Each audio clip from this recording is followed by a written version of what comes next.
So you just graduated, started working, and bam, high inflation left and right. Now Chap Fund has become so expensive and you might think adulting is hard, right?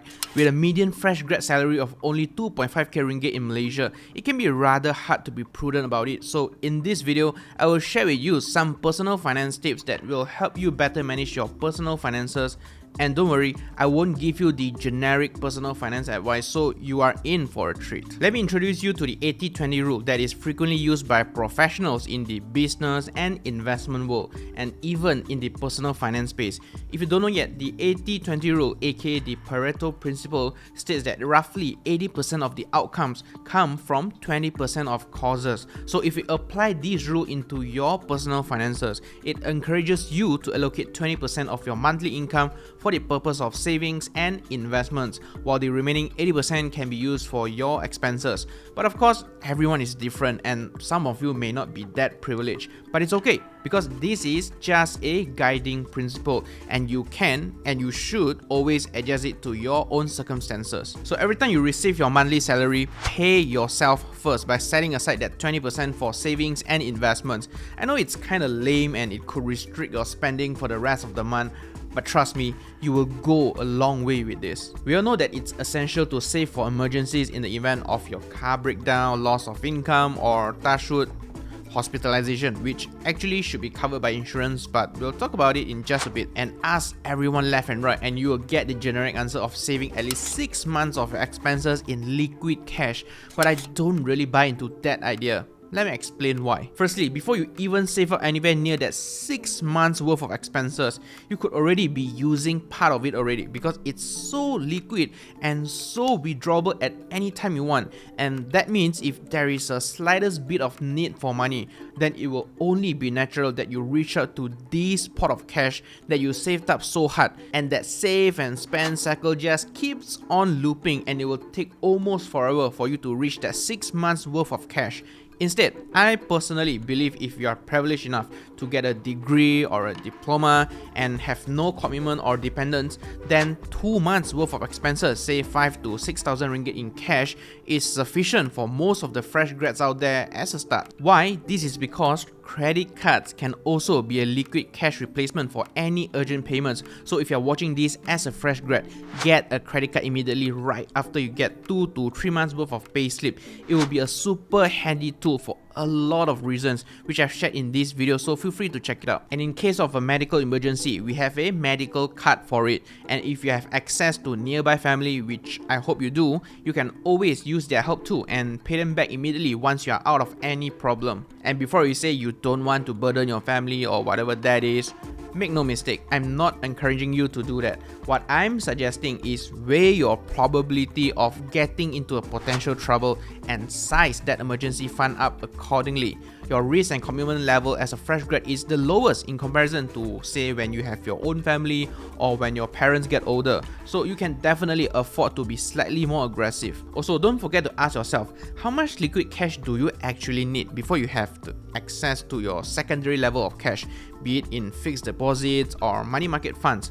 A little bit of planning can really speed up your wealth growing process, especially when you are dealing with limited funds as a fresh grad. And speaking of growing your wealth, the most frequently asked question is how to grow your money, be it to afford huge ticket purchases or for your retirement. Well, the short answer is to invest early. No brainer. But since you just started working, it is not so advisable that you rush into any investments without any knowledge, be it stocks or property or whatever that is, because you may and you will get your hand burned. No! No! I had my fair share of losses before I even made any profit. So do many people. As Warren Buffett, the greatest investor of all time, said, the best investment you can make is an investment in yourself. So as a starter, you can buy some finance related books such as The Psychology of Money by Morgan Housel or Rich Dad Poor Dad by Robert Kiyosaki to learn about the basics first. And oh, do you know I made a video on Amazon Kindle? Do check out that video too if you want to access a large collection of books which you can download all of them online for free. And of course, if you want, you can always choose to learn from YouTube, Reddit forum, and just any other available resources for free. If you don't know where to start, maybe you can check out this 45 minutes investing guide that I've made in order to help kickstart your journey as a complete beginner. from zero to hero. So after paying yourself first, the remaining 80% of your salary can then go into these 4 categories of expenses, which are your loan, basic needs, insurance, and discretionary spending, ranked by priority.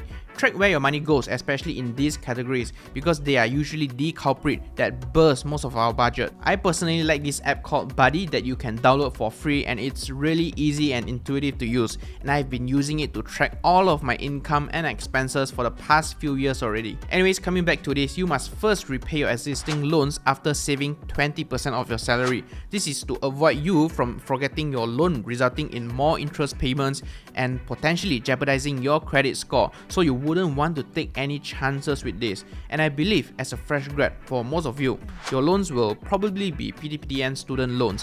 I've known someone who ignored their PTPTN loan for too long and ended up not being able to travel outside of the country and constantly getting rejected when he tried to apply for a credit card. And like I've said, this also hurts the credit history, which means it will be super hard to get a car loan or a mortgage in the future, so make sure you do not follow his path. The next category, basic needs, are pretty self-explanatory. Should you think that your budget is too tight, you can consider cooking on your own if you have the time, or consider staying with your parents for a year or two first to save on accommodation costs if you have that option. And remember, I mentioned medical cuts earlier in this video. If you don't know yet, medical cuts are very important because our medical bills are inflating at a rate of 8 to 9% annually from 2013 to 2018.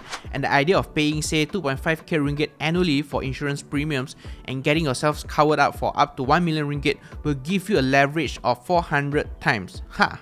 Big brain moment, right? And from a risk to reward perspective, that is a no-brainer because a single hefty medical bill could easily wipe out years of your savings. And do you know, the younger you are, the cheaper the insurance premium you will need to pay. I'm paying about 2.5k ringgit annually or about 200 plus monthly because I got my medical card late at 26-27 years old. But if you're in your early 20s, you should be able to pay less than me. So what are you waiting for? Anyways, life without spending money is not sustainable because we cannot just eat, sleep, work, repeat like a robot every day, right? And since we are pretty much in post-pandemic now, you can set aside some of your money in something that we call a sinking fund, be it for your travels, shoppings, or whatever that is. A sinking fund can also be used to save up for a bigger ticket purchase. For example, if you know you will need a car in a year's time, then you can start planning your budget leading up to that purchase so that you won't be scrambling to pay the upfront and miscellaneous fees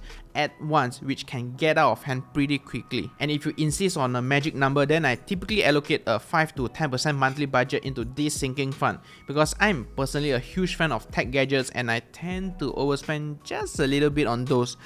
Just a little. Anyways, all said and done, the 80-20 rule is, in my opinion, a great guiding principle for anyone, especially fresh grads, when it comes to managing your personal finances. However, a piece of advice here, don't spend all of your time budgeting and restricting yourself in terms of spending. Instead, you should be actively looking for opportunities to trade your time in order to upskill yourself or get a side hustle and start racking up that initial pot of gold. It can be a small one like 5 or 10 or 15,000 ringgit, but don't underestimate it. Accumulating wealth is a slow but compounding process. As long as you are constantly pushing yourself rather than wasting your time on unnecessary entertainment or social events, you will definitely be leaps and bounds ahead of your peers in no time. Alright, that's all for today's video. Thanks for watching and I'll see you in the next one.